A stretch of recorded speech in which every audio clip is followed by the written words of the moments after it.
Alright guys, spring practice. Lion season has started. I'm making this video. I haven't been on here in a while.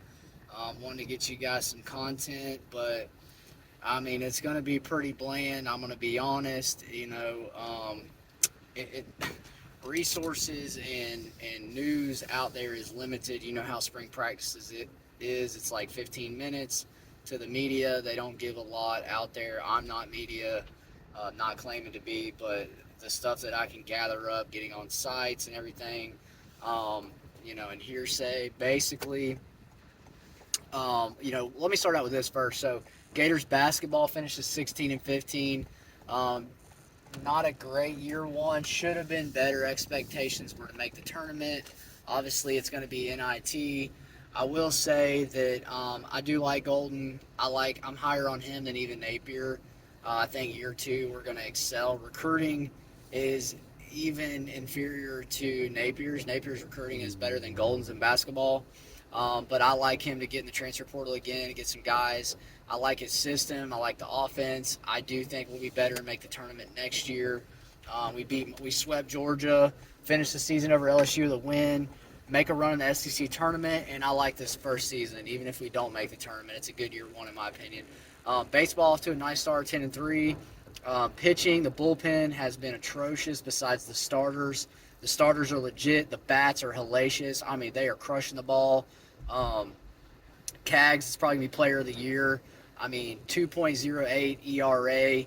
I think he's got 8 or 10 home runs or something like that. It's incredible through the first, 13 games. So just won the weekend series over Miami, in-state rival. Dominated them game 1 and 3. Game 2, we put up some runs, but pitching just fell apart. Like I said, that's going to be the key to our season success, getting SEC play, is to figure out that bullpen. I mean, these guys only got to give us like 6 good innings, a weekend, and we could basically beat anybody on any given day. Still think this team, obviously, they'll make the postseason. All right, guys, let's get into football. I know that's what everybody wants to talk about. So, Hawk had an interview. Real motivated guy. He's a strength coach. He should be. A little weird character kind of dude, honestly. Seemed all over the place in his interview. He did say we had a bunch of guys cleaning 335. Carroll, the new running back, apparently he's 225, cleaning 335. Shamar James, shocker there, cleaning 335. Said there was like 6 players, a couple offensive linemen, but up to 6 players that could clean 335. That's impressive on any team. So that's a good sign. These guys are building mass, building strength. There's some debate out there about Des Watson at his size. I hope it's not true. Some people are saying 450. If that's the case, that's pathetic with the staff, the nutrition, strength and conditioning. The other number I heard was 350. If he's down to 350, that is incredible. That is a complete transformation. He could play all day at 350 and just kill people. The only thing is his report out of spring was he's still a guy that has the potential that's not unlocked, has a lot of work left to put in. So I think he's still on the higher side, closer to 400 on his weight, which is really disappointing, guys. That's not a good sign from your strength staff to have a kid who's not motivated, not putting in the work. But that was the news that came out. You can read between the lines when they say stuff like that. That means the kid's not bought in and not doing what he's supposed to do still at this point. Offensive line drew rave reviews. A little bit of potential there with Goodwin. Obviously, he's got some work to do, but they said by fall the kid should be ready to go.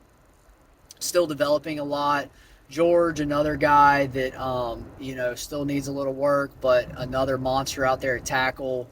Makuza's day one starter, legit ready to go. They call him a bare knuckle brawler, like he's just getting a box and just shred somebody.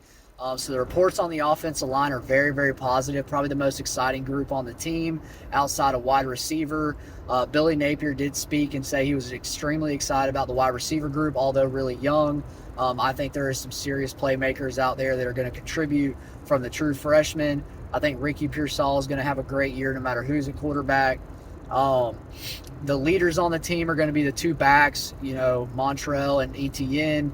Are doing their thing. The offensive linemen, he said there was a few leaders, some of the older defensive linemen. Really would like to have heard, Shamar James is probably the biggest leader on the team. He's grown a lot. I mean, to have Ventrell by his side, I think helped a ton there. So the kid's doing really well. And with leadership, let's see, what else did they talk about? Said he was excited about the defensive line. I think defensive line's solid and O line. It sounds like the secondary. I think the secondary is going to be pretty decent, but very inexperienced. Besides the couple upperclassmen still there, safety is a big issue. They moved Jamarcus Weston over to safety. That's not a good sign in my opinion. So I think safety is going to be hurting next year. I think you're going to see some vulnerability there. I think corner is going to be a solid position. I'm not going to say great. I think next year corner will excel and be elite.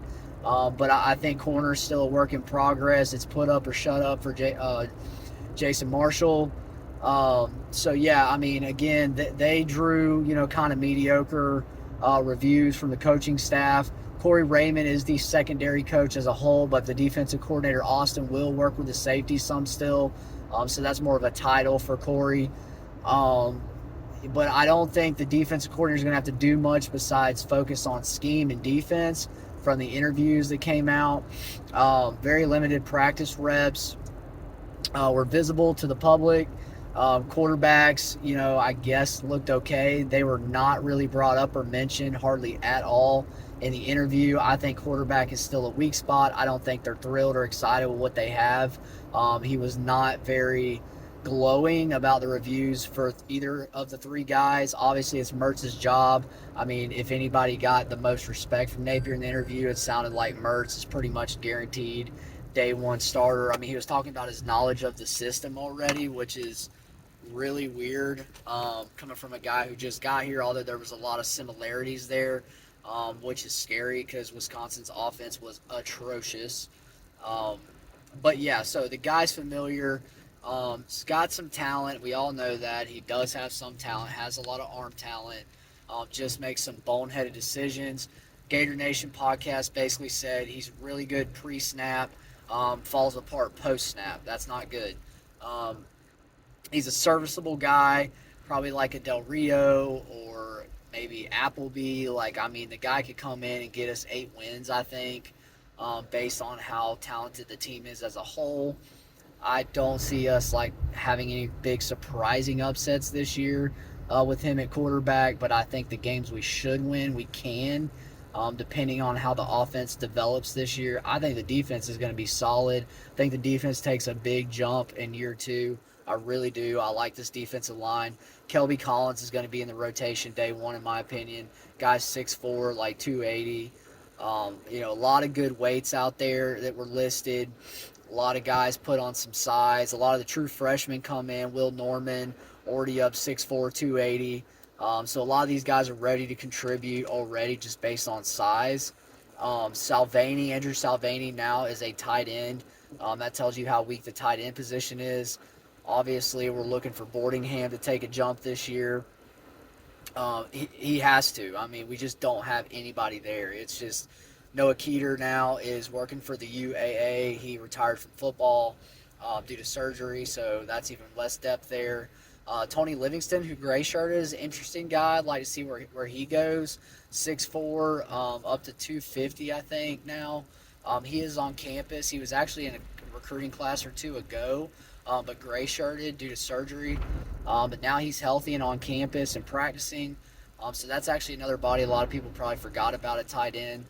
But yeah, Salvani is now a tight end instead of defensive end. I thought he could have been a monster. He looked huge last year. Really big kid. Cool thing about him is defensive end and tight end, a lot of those flip-flop in high school. So the kid did play tight end in high school. So, I mean, he might be a guy that jumps out and surprises us in the fall. We'll just have to see how that goes. But yeah, quarterback, again, did not get a lot of, you know, hype in the interviews from any of the coaches really that talked.